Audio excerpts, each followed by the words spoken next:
awal Muharram atau tahun baru Hijriah itu bid'ah awal dan akhir.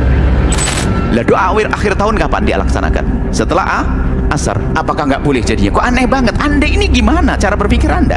Hei yang mengatakan bid'ah, Anda berpikir enggak? Baca ini terhib yang kita baca hari ini. Setelah asar sampai maghrib, saat dikabul, saat istimewa. Jadi nggak boleh. Anda ini membingungkan. Anda ngaji di mana ya Mbak Allah? Jangan bikin umat bingung.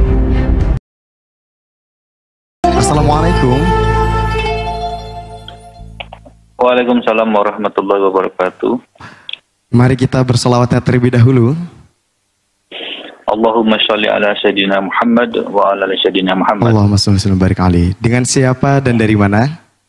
Dengan Juna dari Bandung Barat. Masya Allah. Baik, Bapak bisa bertanya langsung kepada guru kita tercinta, Bu Yayah ya. Assalamualaikum warahmatullahi wabarakatuh. Bu Yah, mau bertanya tentang banyak mengatakan doa awal Muharram atau tahun baru Hijriah itu bid'ah awal dan akhir.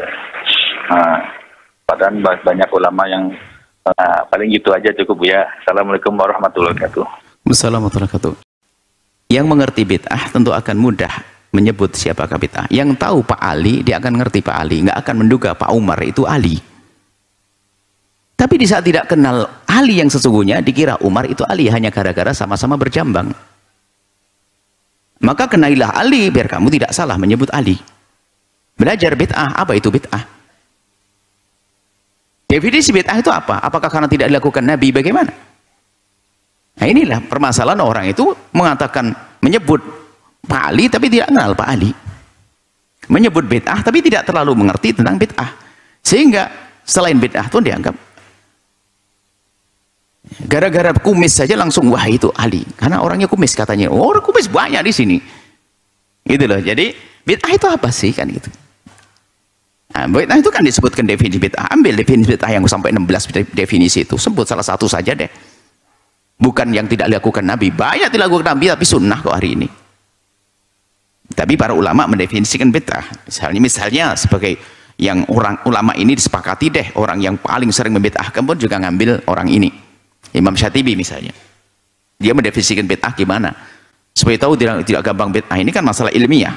Imam Syatibi mendefinisikan dengan beberapa definisi, dan yang paling dipilih beliau adalah diantaranya adalah ini, thariqatun fid din misalnya, cara beragama, bukan urusan inovasi pembuatan mobil, pesawat, bukan, itu bukan bid'ah yang dalam pembahasan ini. Thariqatun fid din, cara beragama. Ya urusan doa betul, urusan doanya betul, urusan sholat, urusan puasa, urusan ibadah, urusan beragama, thariqatun fid dini. Tapi mukhtara'atun, yang diada-ada, sebelumnya tidak pernah ada. Tapi bukan semua yang diada-ada, tapi ada yang diada-ada tapi ini disenangi oleh Nabi. Seperti berkumpulnya orang melakukan sholat tarawih.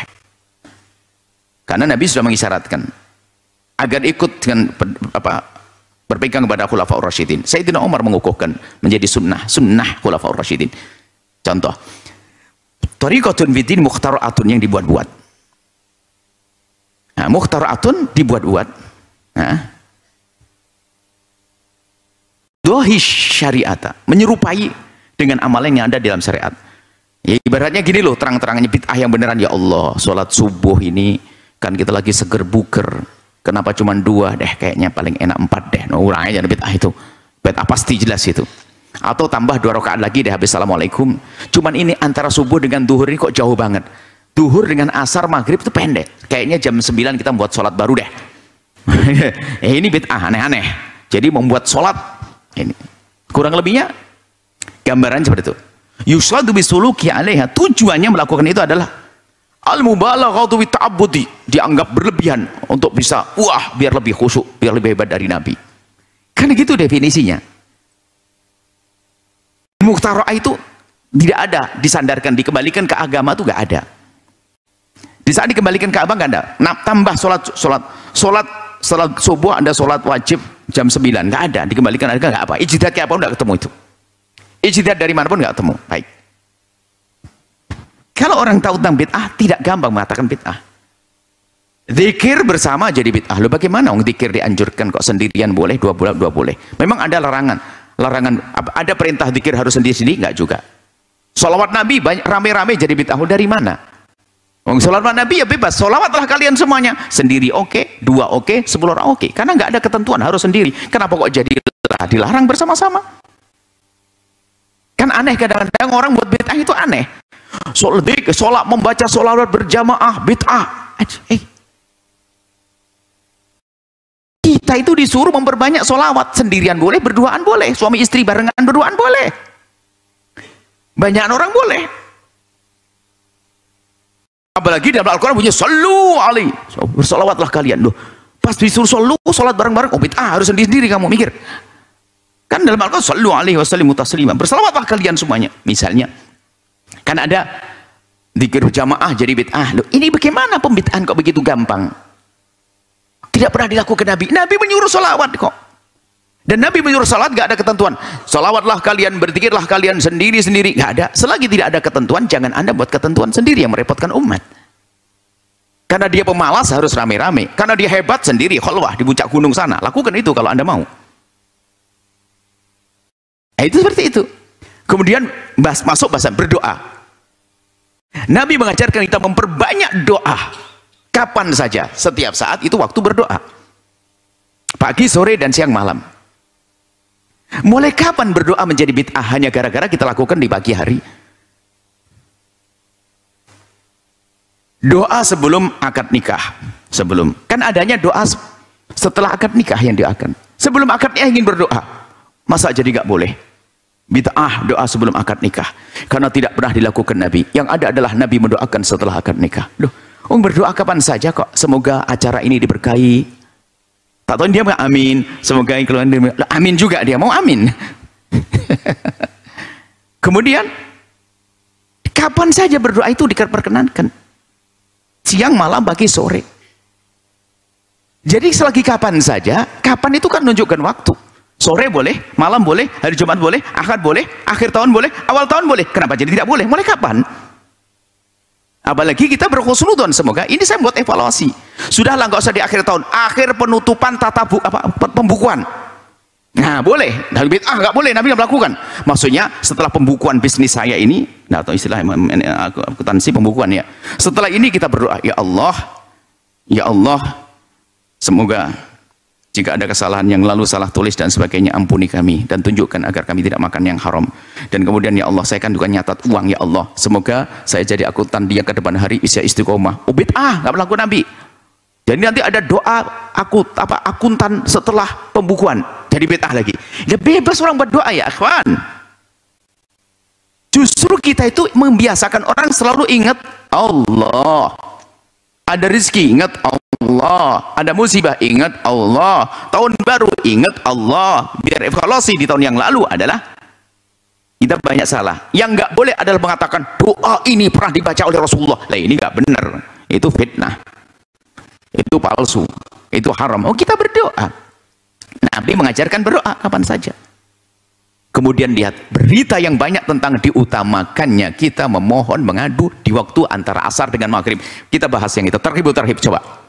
Lah doa akhir tahun kapan dia laksanakan? Setelah asar. Apakah nggak boleh jadinya? Kok aneh banget? Anda ini gimana cara berpikir Anda? Hei yang mengatakan bid'ah, Anda berpikir enggak? Baca ini terhib yang kita baca hari ini. Setelah asar sampai maghrib, saat dikabul, saat istimewa. Jadi nggak boleh. Anda ini membingungkan. Anda ngaji di mana ya Mbak Allah? Jangan bikin umat bingung. Akhir tahun dilakukan apa? Doa awal tahun dibaca kapan? Tadi kan akhir tahun setelah asar. Awal tahun setelah maghrib. Bukankah bainal isya'ain dikatakan tempat waktu yang istimewa? Nabi melakukan banyak kebaikan di situ. Dianjurkan menghidupkan anda bainal isya'ain antara maghrib dengan isya. Digunakan doa kok jadi haram. Anda ini bagaimana?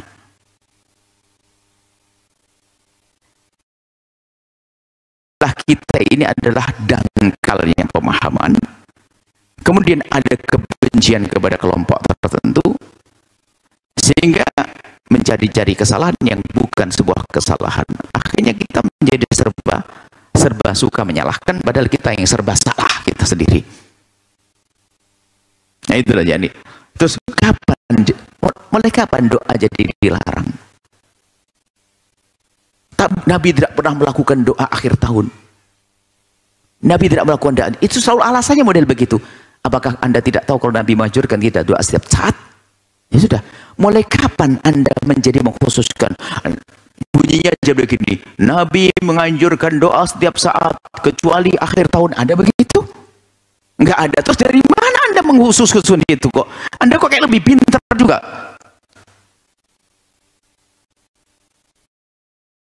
Mohon maaf ya hamba Allah, jangan biasa bid'ah-bid'ahkan. Bahkan kalau bisa besok ada doa akhir pekan. Ayo, biar banyak ibadah berkumpul ya. Doa akhir pekan. Doa akhir pekan, doa bersama biar banyak ngajinya. Sebab sekarang susah ngaji. Ayo, boleh? Besok akhir pekan di alun-alun. Sambil sedekah, setiap orang buat 100.000 untuk fakir miskin. Wah, dahsyat untuk Palestina. Anda akan berkata bid'ah lagi. Ayo, doa akhir pekan, bid'ah. Berdoa kok jadi bid'ah, itu bagaimana? Kami ingin yang logis, yang ilmiah begitu loh. Anda kalau berpikir, pahamkan dulu apa itu bid'ah, contoh bid'ah seperti apa, apakah ini tidak bisa dikembalikan kepada syariat? Ternyata doa akhir tahun sangat mudah dikembalikan syariat. Waktunya juga setelah asar. Dianjurkan kita banyak doa setelah asar. Ayo. Dan doa setiap saat kita diperkenakan. Kemudian husnudzon di hari yang akan datang. Minta ampun di hari yang lalu, dianjurkan semuanya untuk buat evaluasi. Banyak kalau kita kumpulkan dalil-dalil untuk menguatkan bahwasanya hal yang semacam ini diperkenankan. Bahkan menjadi dianjurkan. Yang nggak boleh adalah mengatakan ini adalah dari Nabi SAW. Nggak boleh. Wong doa buatan manusia, ada katakan dari Nabi SAW. Ini ada kutub ekstrim juga. Mimpi apa? Omongannya dia dinisbatkan ke Nabi. Pendusta-pendusta atas nama agama juga banyak. Tapi kita kan tidak menisbatkan, kita hanya membaca doa. Kalau tidak senang dengan doa itu, besok saya rubah aja. Ya Allah, semua di tahun baru ini ya Allah, semoga diganti aja, semoga kebiasaan hilang, yang fakir ini. Bagaimana orang mengatakan nggak boleh doa begitu? Kan bebas kita doa. Ini saja. Jadi perlu sedikitlah kita tuh buka wawasan, jangan sampai dikit-dikit mengatakan bid'ah dan bid'ah dan bid'ah. Untuk menjelaskan, wahai orang yang sering mengatakan bid'ah, bolehlah kita minum teh bersama. Supaya Anda jangan bikin ontran-ontran di kalangan umat.